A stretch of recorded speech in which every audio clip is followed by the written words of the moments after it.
like, to me, the obvious answer. But they need to make sure they make those moves come like mid-game time. Right. Yeah, need to make sure that they shut him down. I'm keeping an eye on mid too. Bottom lane, they're getting jabs pretty low here. Gabby doesn't have the bash though, but nice splitter blast in. Whitemon snipes him just in range. Really well done. Like he looked uneasy in the enemy jungle. That's why he TP'd top before. Now he's bottom. He's just looking to try to find action wherever he can. Look at Gabby. Armo's on board. He's so close to 6. He's trying to hang out over here. It's not quite there in time. Carl making the rotation with Whitemon over there as well. A good stun to interrupt. Snowball afterwards. They waited for it. Gets the save. They have it now onto 3 if they want to. As they come out, looking for it. Only gets it onto 1, but that one was not what they wanted exactly. Whoa. Misses the stun. What is happening? Oh god, the nerves. They're kicking in the black hole. The turn, but the Dawnbreaker ult to try and save. It will be enough. Gabby gets off the time walk. But now the snowball to the creep to try and get away. Armel X's Carl. And I think that they at the very least find DJ. Maybe they can get Armel too. Good stun from Zephyr as they bring him down. Whitemon with the slowdown. Carl is there. Just absolute madness down on the bottom lane as they finally finish DJ. Doing their thing. Ench taking a tower, TB free farming. Also pressuring a top tier 1 tower, but very sloppy. There were a lot of misspells in that fight. Not the best chrono, not the best impale. Also Fnatic just kind of overextending and messing up the initial initiation. Cuckoo at top getting pushed back heavily here as they really want to defend this top tier 1. And in fact, with the toss back, Cuckoo pops the stick charges. They have a target, and Raven will go down. So they managed to punish as Fnatic also getting a little bit too aggro. You can feel this in this game. Very, very tense. Stun? Is it enough? Oh, Zephyr. Toss onto Januel. Boat. Spike Carapace is there, but the heal gets out, and, well, Januel is just going to be able to force back Zephyr. Once this Tiny gets the blink, that's when it's go time. And even before then, they're making the rotations happen. Jabs is overextended bottom. They find themselves another one. Ench solo pushed essentially 2 towers, just with enchant plus creeps. And Januel he's got treads queued up. He's looking to farm. He's getting 4-man ganked here. I don't blame him. This Ench is so annoying. Yeah, they bring everybody for that one. Make sure that they get it. Still leave his creep, though. They hit their timings on Fnatic. How scary is this going to be? Ooh. Raven? Smoke up. They see him. Here. Yeah. Tiny's got a blink dagger and is smoked up. They'd love to kill this TB a couple of times. They're looking at him. They see him. And his courier! You sent your courier under your tier 1 tower! Yeah, Zephyr. Wait, you surely don't catch Raven here. Okay. Instead. Wow. Zephyr has Spike Carapace.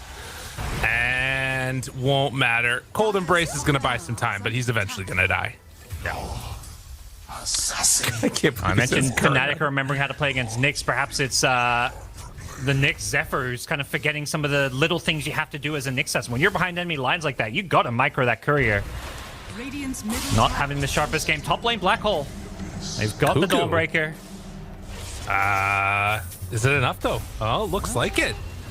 Stun. Does have the snowball afterwards, so Jabs heads up play there just to drop it down, knowing that his team is going to come for the help. Looking good. Called Januel, but we saw last time they had 4 heroes, so I don't know if 2 is going to cut it. They've got a 3rd on the way. Ooh, good stun.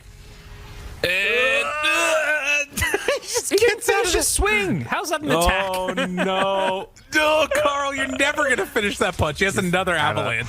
Yeah, and that'll be enough. I mean, we were kind of talking about this when the draft was going on, that so often you don't see Black Hole get used for a lot of things nowadays. It just tends to be sort of a tool to idle on and get this Wraith pack going, as we did see that kill onto Zephyr in the mid lane, which he does have now. So Wraith pack completely done along with that urn, and they've got a BKB done on Kunkka. This is a scary time for T1. Tiny tossback is pretty good against TB because I feel like TB as a carry is pretty positioning base, so being able to toss him in when he's metamorphosis can cause some problems, but all that thought is Fnatic are coming on up here.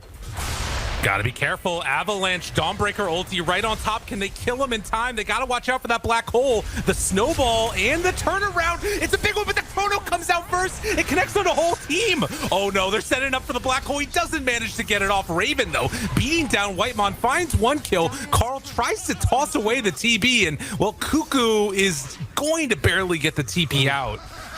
But that was not the way they were hoping for it to go on T1. Well, and I mean, I think some of that is that, like you're talking about, the fact that they couldn't burst jabs. They're worried about that black hole. You know, they're contesting.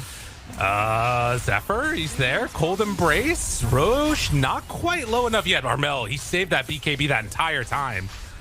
And still, can Fnatic finish this? They do not have that much left in the tank. Carl jumps in, Avalanche, but gonna get in trouble. Do they have anything to save him? It doesn't look like it. Zephyr, big stun, but there is no follow-up. In T1, they're not only gonna lose the Roche, they're gonna lose a couple of heroes here, might lose more afterwards.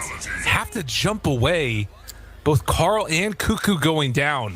Very curious to see what T1 do when they complete some of these items. They are playing into Aegis, so it's kind of tricky. They're gonna hit this item timing, but at the same time, it's like you really want to make these plays against an Aegis TB. Right. That's it's a tough one. Well, it's at least for now setting up to be all of Fnatic grouped together down bottom. Zephyr is over here, and Cuckoo sending out Illusion, hoping to catch somebody going on him. This actually might work. Yeah, DJ, he goes for it. And no follow-up. But they already have a sentry down as well, so they will see if Zephyr comes anywhere close to this tower. Yep. That's actually really scary. Too far forward. Oh, he's very close to the edge of it. They find him. It's dusted. He did get the hit off, but ends up afterwards getting the snowball. Be okay here. Oh, that's not the way they want that to go. Wait a minute. Got him. Well, this is going to be Nyx dropping, but they get a return kill onto the Tusk. I mean, that's not bad. Yeah. You can see the rest. That's just two supports. Like the rest of the team, I thought the rest of the team were maybe going to come and try and make a counterplay with their ultis there, but they were actually just deciding to farm elsewhere on the map. Void was farming the jungle. Right. It's still not going to be easy by any stretch of the imagination. You know, they've built up this 9,000 gold lead, and Cuckoo, they find him. Walrus Punch to start, Snowball afterwards. BKB runaway. That is the 9-second. Tries to TP out, but it dropped a black hole. Jabs, that was mean. Triple BKB. Like, you don't buy BKBs to farm. They instantly smoke. He gets his BKB, he smokes. They leave Cuckoo mid to cut. That's the nice thing about Dawnbreaker, and something T1 have to utilize is have Cuckoo farm, show, push out waves, and use his ulti to join the fight. But T1 need to find a connection here. Yeah, and the scan, it hits. I mean, this is a lot of them. This would be really good if they could find these heroes. Unfortunately, it's Genuel. It's there. They get a vision down. Carl jumps for the backline. There's the toss over. Dawnbreaker ulti. Snowball, what are you doing? Too. Oh, no. This is not the way it's meant to go, but a good winner's curse on the BKB to Enigma. That is exactly what they needed. Raven trying to buy himself a little bit of space. Carl, Avatos now onto Armel. The stun does connect onto the Nyx Assassin, but he gets the Vendetta walk away under vision still. They take him down. Winner's curse has already been used, but the Cold Embrace is there, and the Chrono onto Armel. It's not enough damage. Avatos, that's the one they needed. Now Raven, though, ready to go. Pops the BKB, turns to fight, takes down Dawnbreaker. Everybody else will go for the TP out. And Gabby, I don't think he can afford to stay here anymore. He's going to have to run. Zephyr is there for a turn if they keep chasing. He has a blink impale, but they won't go for it. And it's all up to T1. They've got to make something happen, and something happen soon. They can't afford for this game just to linger on. Well, and this would be their moment right now. Break smoke, walk forward, look for it. They got him. Abba, toss, big jump, dead. Can they find any more? Gabby pops the BKB till 20 seconds until Chrono. They have Winter's Curse available. And if they walk up this hill, although there's still great vision here, they got to be careful. Whitemon under fire, needs to get away, buy a little bit of extra time, but it won't happen. Can't get out of there. And now the Walrus Punch, they find themselves. Cuckoo, he goes down too. And they're waiting for Roshan here. Zephyr's in the neighborhood, so I think he's scouted from the high ground. Enigma coming back, so they know this Rosh is going on. They smoke up. I think they were under dire vision there. There was a mid lane ward that at least saw T1 heroes in the neighborhood. So Januel's just going to run in, put his body on the line. Fine. He just pops the heal. He's a level 16 inch with Tread's Hurricane Pike. This dude is honestly doing more damage in these fights than like some of these cores. God, and Raven's the only one that's in the pit, so they don't even present themselves as a target. Januel just walks away. They kill off Zephyr. Dude, oh man. Fnatic, talk about clean execution, and now they find Carl. Oh man. Has to pop that BKB and run away. Whitemon, he's got to hit a big curse here. Throws it, but TB just doubles back and doesn't walk into Armel. It is not enough from T1 as Fnatic take the second Aegis and now are ready to run down a lane.